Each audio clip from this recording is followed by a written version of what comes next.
Jadi tidak ya, cukup tidak ya.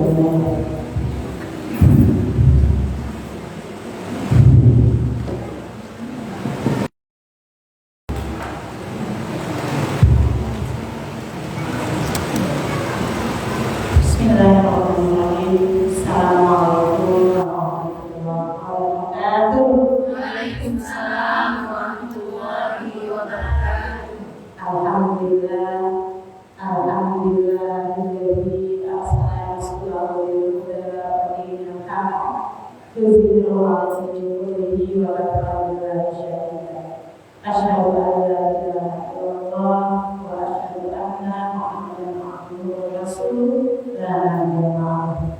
Radiya billahi rabba wa bil islam dinan wa bi Muhammadin nabiyyan wa rasulan. Alhamdulillah, alhamdulillah, senantiasa kita bersama lisan kita dengan pada bersyukur kepada Allah dengan mengucapkan alhamdulillah. Mudah-mudahan rasa syukur kita semakin menambah kita, rasa syukur kita semakin menjadikan kita taat kepada Allah. Rasa syukur kita kepada Allah ini makin menjadikan kita ingat tentang kehidupan abadi kita yang terakhir. Bersalawat kepada Rasulullah dengan mengucapkan Allahumma sholli ala Muhammad wa ala ali Muhammad. Assalamualaikum ya Rasulullah, assalamualaikum ya Rasulullah. Bagaimana kabar ibu secara hari ini? Alhamdulillah. Semangat ya, bulan masih muda. Masih bulan muda. Walaupun bahan makan melonjak, mudah-mudahan kita berdoa Allah cukupkan rezeki kita. Allah memberikan skill yang baik kepada ibu semua sehingga bisa mengatur keuangan dengan sebaik mungkin. Mudah-mudahan Allah berikan pahala berlipat ganda kepada kita semua. Baik ibu saya yang dirahmati Allah, ibu Majelis Musala, kali ini pertemuan kita kedua ya. Bulan lalu kita sudah berada bersama-sama dengan Khadijah binti Khuwailid, Sayyidina Khadijah, perempuan agung, perempuan yang banyak mengorbankan seluruh harta dan jiwa untuk membuka suaminya, Nabiullah Nabi Muhammad SAW. Pada hari ini kita lanjut ke perempuan agung berikutnya, yaitu Sayyidina Aisyah. Siapa namanya? Sayyidina Aisyah. Kalau disebutkan nama Sayyidina Khadijah, kita terbayang tentang keteguhan hati Khadijah, kedermawanan Khadijah, kemudian kesiapsiagaan membungkam Rasulullah. Kalau kita sebut nama Sayyidina Aisyah, jadi juga bayang apa? Kan? Cantik, cerdas. Jadi kalau kita ini mesti bersyukur ya, bersyukur karena Allah memberikan pelajaran dalam rumah tangga Rasul dengan Khadijah. Kita belajar bagaimana peran istri membersamai suami ketika membangun dakwah. Kalau bahasa kita mungkin membangun kehidupan, mulai dari nol, mulai dari tidak ada apa-apanya, mulai diasingkan, kemudian akhirnya ketika Islam mulai kokoh, ya, Khadijah bertolak pada. Maka berikutnya Allah mentakdirkan Nabi Muhammad berjodoh dengan Aisyah. Beda masa, beda istri yang Allah takdirkan dengan Rasulullah. Mungkin sebelum kita bahas itu ya, jadi sepeninggal Khadijah, ya, Rasulullah itu mengalami tahun kesedihan. Namanya Amul Huzn. Apa namanya? Amul Huzn. Tahun kesedihan. Tahun kesedihan itu selain meninggalkan Khadijah, kemudian ditambah kejadian meninggalnya siapa bu? Paman Rasulullah. Maka Allah bertambah sedihnya. Sedihnya itu lebih kepada membayangkan beberapa ke depan dakwah Nabi Muhammad itu akan semakin berat karena sudah hilanglah para pelindung, sudah hilanglah orang-orang yang berpikir di barisan depan. Sampai setahun kemudian Rasulullah belum juga menikah. Sehingga suatu ketika Allah bin Hakim al-Islamiyah mendatangi Rasulullah wahai Rasulullah, apakah engkau tidak ingin menikah? Kata Rasul, dengan siapa yang dengan Allah? Bagaimana dengan Aisyah? Bagaimana dengan anaknya Abu Bakar? Dia kan sahabat ini. Abu Bakar itu punya anak perempuan dua, Asma dan Aisyah. Sedangkan Asma sudah menikah. Yang ada 3 Aisyah. Saat itu Aisyah berusia belum 7 tahun. Maka Rasulullah pun menanggapi usulan si Paul ini tidak serius sekali, karena memang hatinya masih menyimpan rasa cinta sangat kuat kepada istri pertamanya. Akhirnya beberapa waktu Rasulullah bermimpi malaikat menyingkap tabir, kemudian memperlihatkan bahwasanya ini adalah istrimu di surga nanti. Mimpi itu berulang sebanyak 3 kali. Akhirnya Rasulullah berpikir bahwasanya ini petunjuk bahwa perempuan di balik tabir itu nanti kelak akan menjadi istrinya di dunia. Ya, kita sudah dijanjikan di dunia. Kemudian ada membahas pernikahan Rasul dengan Aisyah ini memang agak sedikit ini ya, menikah dipindah di usia 7 tahun, menikah di usia 9 tahun. Bu, kecil nggak masih bu? Kecil, karena itu ada usia 9 tahun. Nah, jadi ini harus kita pahami bersama, karena banyak pendapat dari orientalis hari ini yang mengatakan bahwa Rasulullah pedofilia. Ini harus saya sampaikan dan untuk pahami. Pedofilia tahu artinya bu? Laki-laki yang suka dengan anak kecil. Rasulullah manusia yang agung, manusia terbaik, manusia yang maksum itu seperti itu. Tentu kalau seperti itu tidak benar. Tapi kalau kita tidak tahu ilmunya, maka bisa jadi kita terpengaruh, bahkan bisa jadi kita mengiyakan. Rasul dibilang umur 7, dinikahi umur 9. Kan kita kan tahu. Kan dia mengurus rumah tangga. Nah, jadi gini. Yang perlu kita pahami bersama bahwasanya beda zaman, maka beda kebiasaan. Ya bu, beda masa, beda kebiasaan. Kita tidak usah bahas kehidupan di 1400 tahun yang lalu, 14 tahun yang lalu. Kita bahas kehidupan tahun 1998 atau 95. Saya mendapat kisah dari Ustazah Halimah Al-Aidrus. Itu ada di tahu.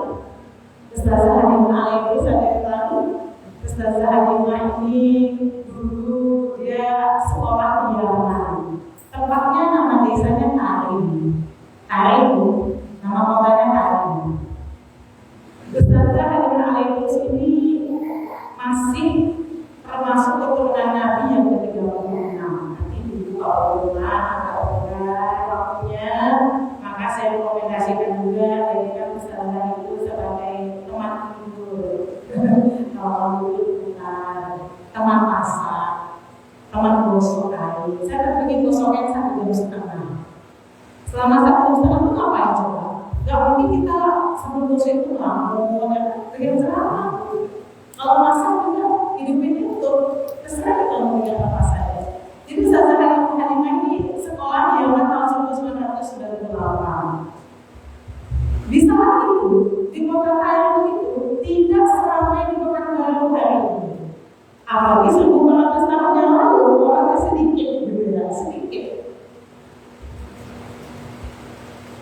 Di zaman itu dia punya buku namanya Ummu Habibah. Sama suaminya ya. Mereka juga menikah usia 11 tahun. Bahkan temannya Ustazah Rina Ayah terus yang mondok itu berusia 12 tahun menikah. Hamil berusia 13 tahun. Tahun berapa? 98. Artinya apa? Untuk di negara Arab sana menikah berusia 12 tahun itu sesuatu yang lazim. Sesuatu yang lazim.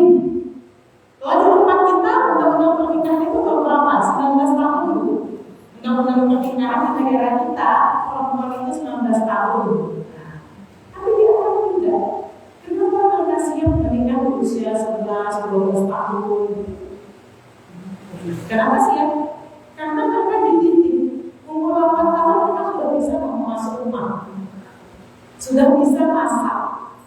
Budaya itu. Kalau anak kita berapa bisa memasak, bisa masak? 15,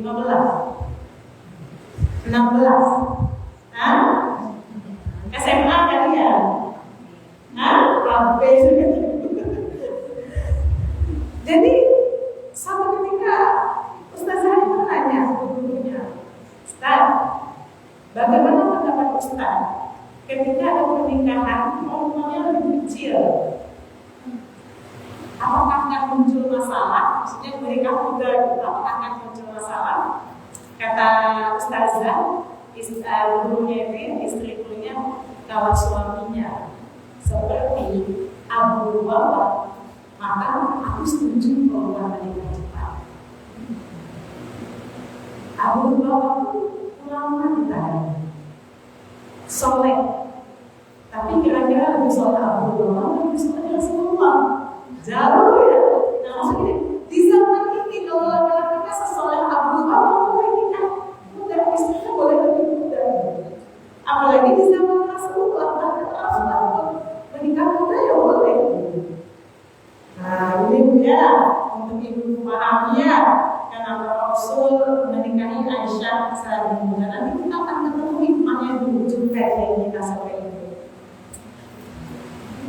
Kemudian ketika Rasulullah sudah bermimpi tentang Aisyah, maka Rasulullah mengutus Khawlah binti Hakim untuk menjumpai sahabatnya yaitu Abu Bakar. Abu Bakar. Abu Bakar ini adalah laki-laki yang Rasul cintai. Bahkan kata Rasul kalau misalkan ada Nabi yang ke-26, maka yang paling tepat adalah Abu Bakar. Berarti enggak, umurnya selisih 2 tahun dengan Abu Bakar. Rasul dan Abu Bakar selisih 2 tahun. Kemudian datanglah kawan, kalau bahasa kita tadi merisi-risi, bukan merisi-risi, bahasa Melayu merisi-risi, datang itu nanya-nanya sebelum nikah, gimana anaknya, sudah ada yang punya, gitu ya, sudah ada yang punya. Maka ketika itu Abu Bakar teringat dia pernah punya janji dengan Mu'im bin Adi, dengan anak Mu'im bin Adi namanya Juwairiyah, bahwasanya Aisyah ketika Allah mendatangi untuk bersih-bersih itu, Aisyah itu dalam pinangannya Mu'im bin Adi, anaknya Mu'im bin Adi namanya Juwairiyah. Maka Mu'im teringat, apa yang harus aku jawab? Kalau Rasul bertanya tentang anakku, tapi anakku sedang dalam pinangan orang. Maka setelah berdiskusi dengan istrinya Umman, maka Abu Bakar mendatangi Mu'im bin Adi. Jadi kalau sesuatu sudah Allah gariskan, mudah jalan. Datang, kalau dalam budaya orang bangsa Arab itu membatalkan pinangan itu sesuatu yang apa ya? Kalau alasan itu tidak betul-betul kuat, kalau dulu ya menjadi buah bibir, itu kan kita juga begitu ya. Jadi datang Abu Bakar ke tempat Mu'im bin Adi. Dia tanya, gimana? Juwairiyah, ya, kan kita sudah meminta anakku Aisyah. Gimana kira-kira? Dengan kehendak Allah, istri Mu'im bin Adi ini terlepas ngomong. Iya, kami ingin menemani dengan Aisyah agar nanti Aisyah itu bisa diajak kembali ke agama nenek moyang dan engkau nanti bisa kembali ke agama nenek moyang. Istri itu terlepas kakak, padahal itu adalah sesuatu yang mereka rahasiakan untuk menikahi Aisyah. Misinya begitu, nikahi Aisyah, pengaruhi Aisyah, pengaruhi Abu Bakar, ayahnya meninggalkan agama Islam. Rupanya itu tujuan Mut'im bin Adi ingin berbeza dengan Abu Bakar. Maka begitu mendengar itu marah Abu Bakar. Demi Allah, Mut'im bin Adi putuskan tunangan kita. Maka putuslah tunangan anaknya Mut'im bin Adi dengan anaknya Abu Bakar. Maka Abu Bakar itu menyampaikan ke Khawlah bahwasanya Aisyah sudah terlepas dari tunangan Mut'im bin Adi. Dalam syariat agama kita, ketika orang menikah itu boleh nggak melihat calonnya? Boleh. Sebatas apa? Sebatas muka dan telapak tangan. Karena orang Arab kan lazimnya bercadar. Jadi maka walaupun memang Rasulullah itu sering main di rumah Abu Bakar, sering main karena dia sahabat, tapi mungkin melihat Aisyah sadar, nengok Aisyah lebih basah, bukan pandangan, tidak ditengok betul-betul. Itu syariat agama Islam itu ketika hubungan wanita anak itu boleh melihat, tapi didampingi oleh mahramnya. Apa solusinya itu kami mengangkat ke rumah Abu Bakar. Jadi mau ini pesan kita yang pertama, ketika kita ingin menikahkan anak kita nanti, maka patuhilah syariat. Dan kalau nanti baik-baik ke rumah kita dulu, bertamu, kita duduk di situ. Jangan kita tinggalkan pula. Berdua dan berdua tamu itu, walaupun kita masih jam 7 atau masih sore, jangan duduk. Sebagai bentuk tanggung jawab kita sebagai orang tua. Apa kata beliau? Saya mau mendengar sana, saya 3 perempuan. Hadis tadi kan orang muda 3 perempuan bisa menjaganya, mengantarkannya mendapat sunnah sama tersebut. Insya Allah dia mau 4 dia punya peluang 1 khusus dari. Buya dia mengatakan kalau kamu punya anak perempuan kamu pergi ke suatu tempat, maka akan dan dia naik ojek dijemput kawan yang cowok, kita pilihkan yang orang yang baik, kita jaga itu. Aisyah dipanggil sama ibunya namanya Ummah. Jadi Abu Bakar itu punya 4 istri. Ummah itu istri kedua. Aisyah lahir dari pernikahan Abu Bakar dengan Ummah. Maka Aisyah dipanggil oleh ibunya Aisyah. Ini ada 2. Mau bawa ke depan. Nanti kamu sekolah langsung makan dari itu. Tanya gimana dia langsung cocok buahnya. Cocok ya Aisyah buahnya habis. Pergilah ke depan. Anak ini juga orang disuruh ta'ala bukan datang ya kan. Aisyah ini orangnya ceria. Ada kayak punya teman orangnya suka senyum. Kalau dia datang itu orangnya bahagia. Ada tuh, tapi bukan kecicilan. Bukan kita sebentar tahu nggak jelas ya. Tapi dia bukan kecicilan. Jadi sifat yang paling menonjol dari diri Aisyah ada dia itu orang ceria, gembira. Orang positif itu orang senang. Jadi begitu orang Aisyah gembira sampai Rasul dicicip gimana rasanya enak, cocok.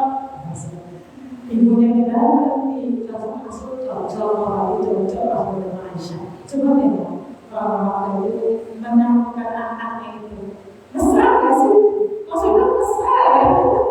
Pakai bahasa isyarat tapi penuh dengan adab gitu. Penuh dengan adab. Coba buahnya Rasul ini manis, enak Rasul, enak Aisyah. Cocok Rasul dengan buahnya, cocok Aisyah, manis. Ibunya tidak menerima. Berarti Rasul cocok dengan Aisyah.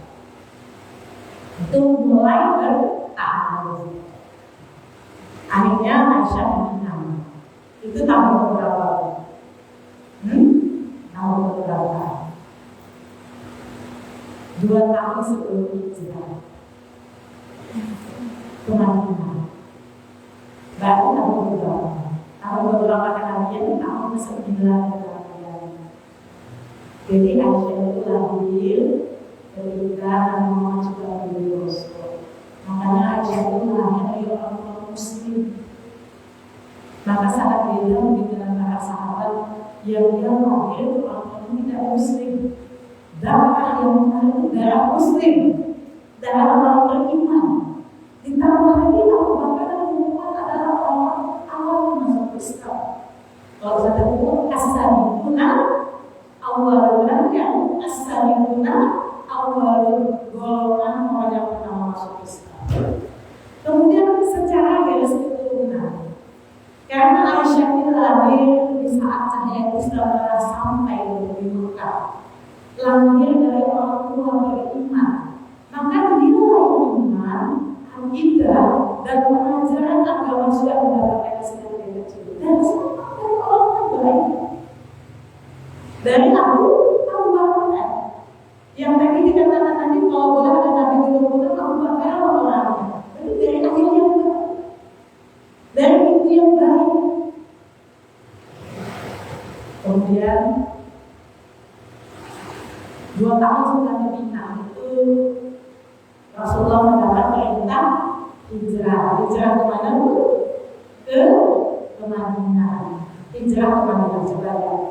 Ketika Rasul dapat perintah hijrah, dia mendatangi Abu Bakar dengan apa aja.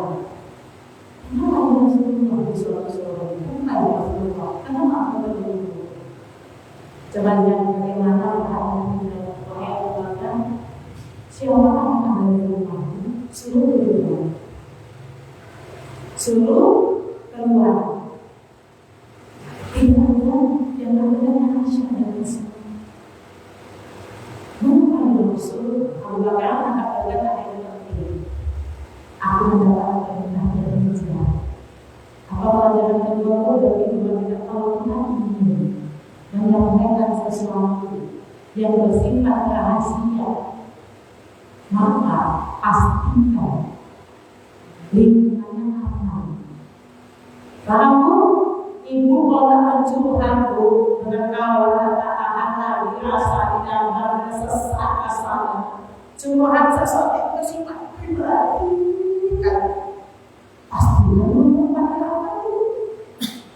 Saya bilang, tunggu itu, jangan kita coba ibu juga oleh-oleh itu atau tahu semua tentang masalah itu. Pelajaran kedua, ada maksud kehidupan kita, ya.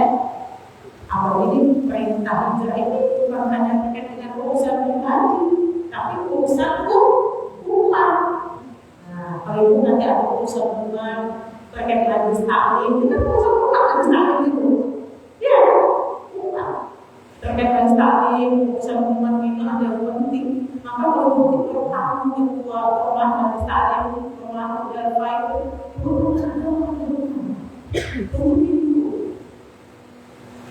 Jangan itu bersifat untuk umat itu umat. Kadang-kadang banyak orang yang tidak bertanggung jawab. Maka seperti niat untuk hijrah dan perintah hijrah itu disampaikan secara sangat rahasia. Kadang-kadang orang sudah hijrah 2 kali, tapi gagal. Kemana hijrah Rasulullah sebelum Madinah? Ada yang tahu ibu pernah kejadian ya kemana hijrah Rasulullah? Yang pertama adalah ke Habasyah. Yang kedua kemana? Taif. Yang kedua ke Taif. Ada yang berhasil ditolak. Yang paling penting itu di Taif. Ke Habasyah masih penting dibela, dilindungi. Walaupun akhirnya dikeluarkan karena dakwah tidak berkembang. Tapi Rasul itu pernah nengok orang ketika orang gila. Orang manusia ketika orang gila. Pernah nengok orang gila namun. Nah, jadi Rasulullah di Taif itu sedang Taif itu dikumpul semua aja Rasul sama anak-anak membawa keluarga. Coba bayangkan sedih orang sampai dalam kalau dalam sahur dia berlari menghindari jarak mulai seperti hijrah ketiga harus berhasil dia harus singkat cerita Rasul hijrah Aisyah Rasul hijrah ditemani siapa bu? Ditemani Abu Bakar bersembunyi di gua Sur yang antar makanan siapa selama 3 hari sembunyi? Asma binti Abu Bakar kakaknya Aisyah jadi Aisyah setiap Asma pulang itu sudah pulang karena dia bisa memikirkan ayahnya dan calon suami gimana Rasulullah gimana ayahnya kata usah dia berdoa kepada Allah agar hijrah itu berhasil. Singkat cerita hijrah berhasil. Maka setelah berhasil hijrah itu sudah tenang, Rasul sudah berumah di Masjid Nabawi itu rumahnya rumah satu pintu. Ibu kalau memedeng itu memedeng kecil-kecil satu pintu. Jadi Rasul kan istrinya banyak ya. Jadi dua rumah itu petak-petak itu di rumah masing-masing satu istri. Kebayang kamu dekat Masjid Nabawi. Kemudian setelah tenang, Abu Bakar dan Rasulullah bagaimana dengan Aisyah? Dia Abu Bakar sudah tenang di Madinah. Seluruh Aisyah dan istri hijrah. Maka kita akan langsungkan pernikahan. Pernikahan dia kapan dia menikah? Tahun pertama hijrah di bulan Syawal. Hijrahnya di bulan Syawal. Maka pernikahan Aisyah dengan Rasulullah. Saat itu usia Aisyah berapa? 9. Ada yang mengatakan 11, tapi sepakatnya 9. Nah, coba kita lihat pernikahan Aisyah dengan Rasul itu dikenal sebagai pernikahan yang romantis. Ibu suka nonton drama Korea belum? Yang paling romantis itu apa? Hah? Sebanyak drama Korea mana yang romantis menurut ibu? Tak pernah nonton drama Korea atau malu dengan ustazah? Hah? Atau malu dengan ustazah? Ya kalau mama enggak lah. Kayak ibu muda itu loh yang kita ibu di situ, ibu ini, kayaknya masing-masing cewek drama. Jadi kan kalau drama kan terkenal romantis ya, terkenal romantis. Sama kan ketemu kayak pas saya lagi hari, kenapa mata bunga? Apa ibu suka mengenal? Apa tadi? Seru.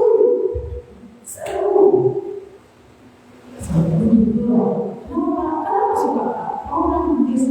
Romantis dalam artian itu yang rekayasa. Tapi romantisnya Rasulullah bersama istrinya Aisyah itu fakta, bukan rekayasa. Itu fakta. Coba saya sebutkan contoh-contoh kisah romantis tentang Bu, Ibu masih ingat tak pengantin baru?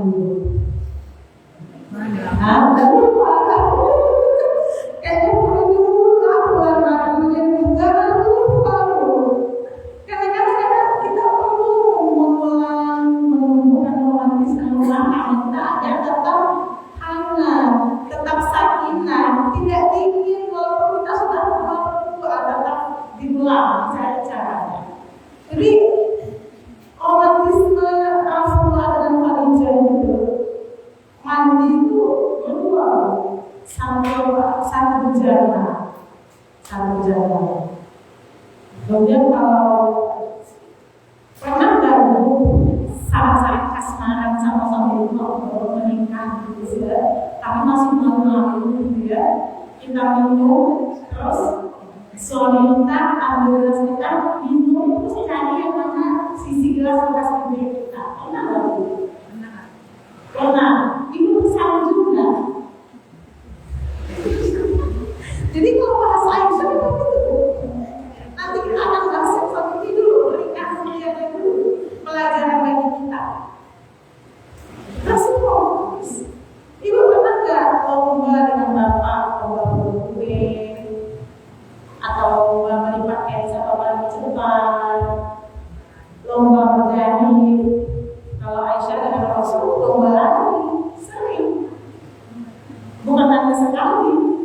Satu waktu ada Rasul menang, satu waktu Aisyah menang. Kalau Rasulullah ya Aisyah, aku menang kali ini mengalahkan kekalahan mereka yang kemarin. Satu waktu Aisyah menang. Lalu berapa selisih usianya? Berapa selisih usia Aisyah dan Rasul cuma yang bisa berhitung? Rasul dari Nabi 40, hijrah sama 13 tahun penantian untuk umur 53. Umur 53 dengan umur 9 atau 11. Jauh tak selisih? Coba kita lihat betapa pandainya Rasulullah dengan beda usia yang itu tentang Aisyah sama saya istri yang disayangi. Ini poinnya loh. Poinnya mau kita adalah walaupun kita beda usia dengan suami kita, maka pandai menempatkan diri. Rasul pandai menempatkan diri. Ada Aisyah macam lain, umur 53 macam lain. Nah, tapi Rasulullah tidak sesaat maksudnya sudah mulai itu. Tapi kok macam lagi? Suami kita sekarang sama kita pun tentu dia mau, ya kan? Kemudian apa lagi? Karena Aisyah masih anak-anak. Anak usia 11 tahun suka mendengar wanita. Jadi suatu ketika Rasulullah berjalan melihat anak laki-laki bermain bola. Mungkin kira-kira seperti bola kaki lah. Kalau di Madinah tak bola mana-mana tak bola kaki ya. Maka dia bilang, anak, maukah main pindah ke depan rumahku? Rasul berpikir, kalau main ke depan rumah Aisyah masih senang nih Aisyah yang main bola. Tapi bu, lihat betapa Rasul menjaga Aisyah. Romantisnya disebut ini. Ketika orang main bola itu, Aisyah itu bukan duduk di tegak di depan pintu, enggak. Rasul itu tegak di pintu, kayaknya gini. Kadang sampai ini megang pintu. Jadi jarak antara lengan ke pintunya Aisyah menengok. Saya mesti nanti muncul fitnah. Bayangkan suami kita segitu tak menjaga kita. Bayangkan orang mesti dari sini aja tidak terlalu muncul fitnah. Lama langsung capek. Sudah Aisyah, Rasul dari semuanya di gula masih sedikit. Tapi Rasul ganti tangan lagi. Sudah Aisyah, Rasul. Coba.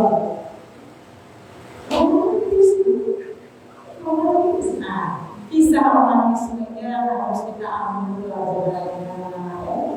Walaupun anak kita mungkin sudah berlalu belasan tahun, ada mungkin 20 tahun, tetap kita jadi romantisme. Tetap kita jaga romantismenya.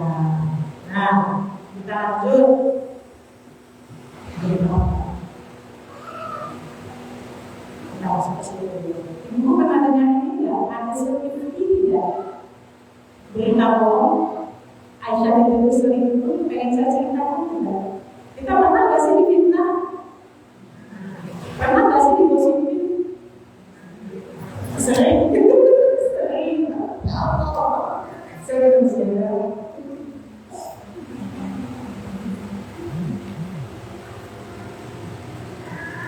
Tapi kan kita kan kalau digosipin tidak sampai digosipin selingkuh, ya.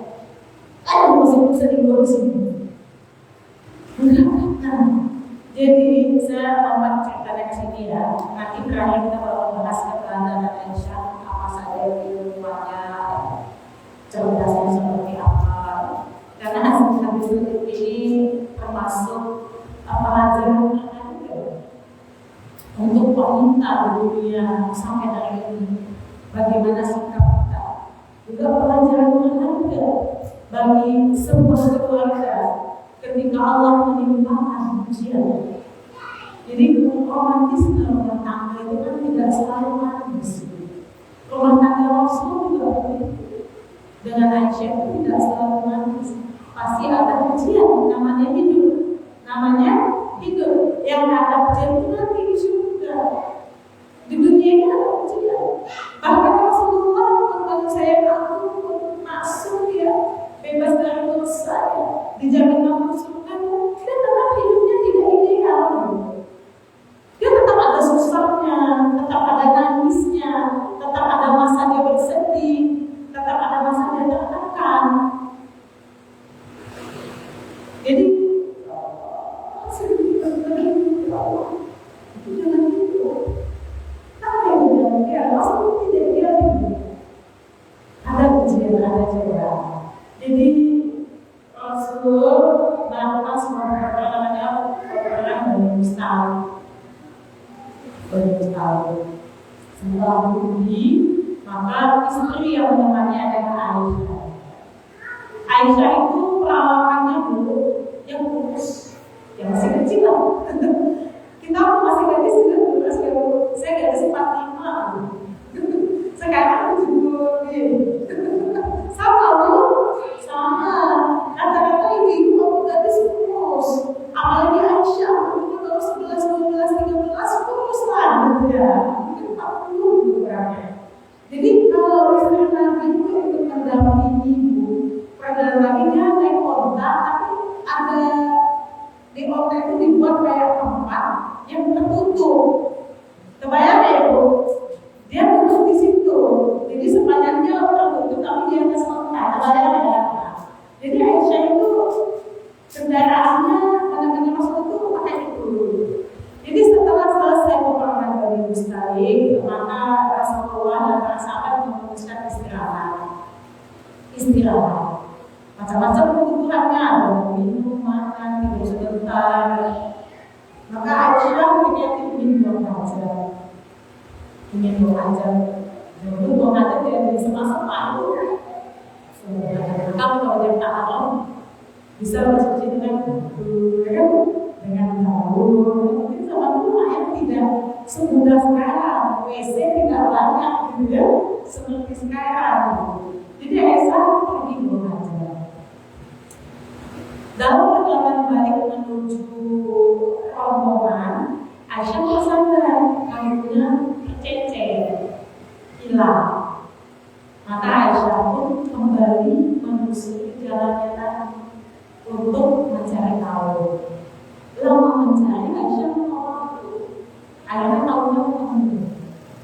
Begitu sampai di tempat rombongan menunggu, unta yang menunggu itu, maka Aisyah terkejut.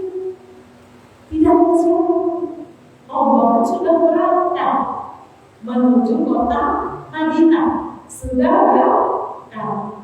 Aisyah berdiam, duduk aja di situ di jalan sambil menunggu kalau Allah mau kan tak tahu jalan, ya kan tak tahu jalan. Yang membawa onta tak tahu Aisyah mau masuk. Sekarang badan saking ringannya, kalau naik onta seberat saya mungkin terasa itu ringan gitu kan, itu tak terasa karena Aisyah kecil. Maka ketika Aisyah duduk menunggu, tidak lama masuk orang laki-laki. Namanya Sofyan bin Mu'attal. Siapa itu? Sofyan bin Mu'attal. Sofyan ini kenal Khadijah ketika Khadijah belum berhijab. Jadi dia tahu itu orangnya istri Rasul. Dia berhubungan dengan itu kan Aisyah istri Rasul. Kenapa dia di situ? Karena dia saja. Terus dia deketin.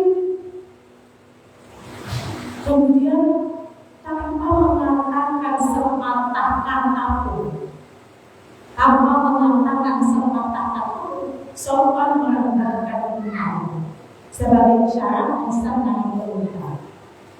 Aisyah tanpa bicara sepatah kata pun naik ke unta lagi. Maka Sofyan pun membawa unta lagi menuju gerbang kota Madinah. Begitu rombongan Rasulullah sudah sampai duluan, membuka tenda itu tidak ada Aisyah, maka heboh Zaid heboh kemana Aisyah? Aisyah kemana? Jangan kesempatan sebagai heboh itu macam-macam. Ada yang positif, ada yang negatif. Ada warga di diam saja, tapi kasih goreng ada kan? Kemana Aisyah? Kemana Aisyah?